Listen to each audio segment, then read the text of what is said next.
What's up, my name is Technoba here for Troubleshoot and welcome back to another video. This video is going to be a bit different. It's not going to be much of a tech help guide, but rather just a highlight of a couple of shader packs that I really like that don't have too much of a performance impact on my computer. This video is going to target those with lower end computers if you want to get shaders to make Minecraft look just a little bit better without subtracting too much from the vanilla experience and of course without killing your PC completely. These shader packs are rather compact and designed for lower end computers, so they shouldn't have too much of an impact. Me on a much higher end PC, I prefer high FPS, so I end up using these shader packs anyways. I'll tell you my favorite at the end of this video. Obviously, you'll need Optifine installed and practically any version of Minecraft. Even though some of these shader packs say 1.16 and things like that, they do work for 1.19 and above in the future even. So don't worry too much about versions and incompatibilities. As long as Optifine is up to date or whatever you're using for shader packs, things should work pretty well. Anyways, over here I have a simple little test house with a couple of lights inside of it.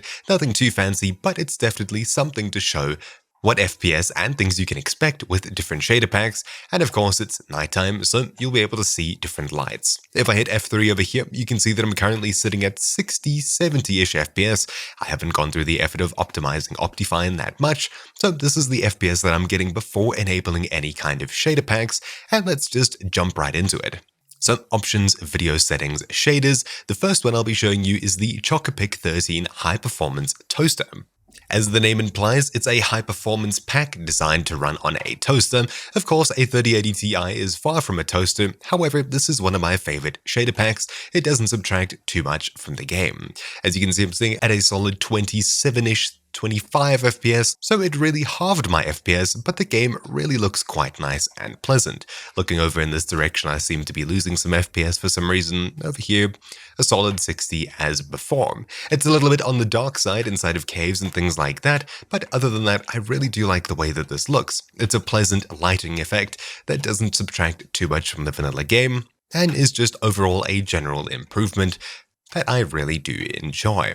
Shader pack number 2, Makeup Ultra Fast. I haven't had too much experience with, but it is a much brighter shader pack as you can see. There's also a bit of depth of field going on looking around the place. It is quite pleasant to look at and definitely a ton brighter. You will probably find yourself being able to mine and things like that with this shader pack, whereas the first one, Shaderpacks, is definitely much more difficult to see in dark areas. But other than making the game a ton brighter, it doesn't look too bad. For me, it makes things look a little bit soft for my liking, but it really is quite a nice shader pack nonetheless. And FPS-wise, I'm sitting at a solid 32, 36, maybe a bit higher, probably around the same FPS marks. And looking off into the jungle once more, 40-ish FPS, it didn't go up too much. But of course, it is a rather nice shader pack. It's very smooth. The next one, Sildur's Enhanced Default.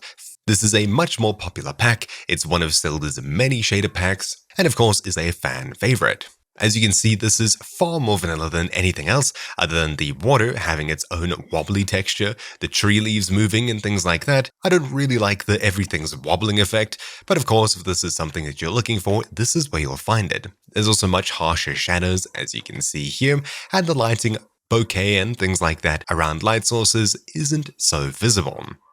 As for FPS, once again 31, 32-ish FPS looking over the water, and looking over the land, a solid 40, 43, 46 FPS. A little bit higher than the previous pack, but of course nothing too crazy.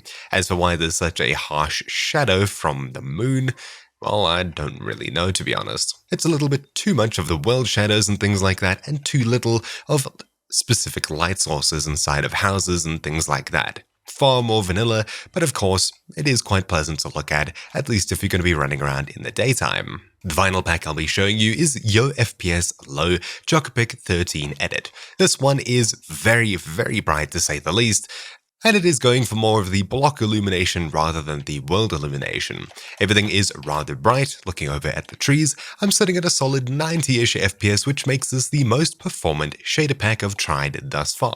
There we go, settled on 60, 70 FPS. Once again, trees and grass, things like that are all wobbling and moving around in the wind. The water isn't too far off of vanilla, and of course everything is very, very, very bright, even inside. This is the brightest of all of the packs, ignoring the odd lighting effect around shadows here.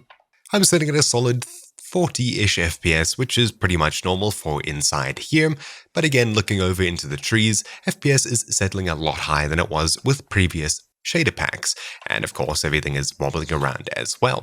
This is all really up to user preference. We've gone through some dark, some light, some more wobbly, and some more stable packs, and to be honest, my absolute favorite out of all of them was the first one, Chocopic 13 High Performance Toaster. It has some of the world shadows and things like that, as well as lighting from light sources. It's a lot darker, but of course if you're able to turn up the brightness on your screen, it'll look pretty good compared to pretty much any other shader pack.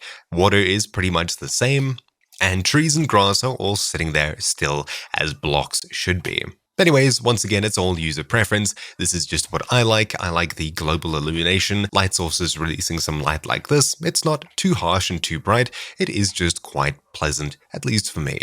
Anyways, that's really about it for this quick video. It's very different compared to the usual that I do, but of course, maybe this is something you'd like to see more of. If you'd like to see more top 5 or whatever videos, do let me know in the comments down below, and I'll see what I can get to do. Anyways, that's really about it for this video. Thank you all for watching. My name's been Techno here for Troubleshoot, and I'll see you all next time. Ciao.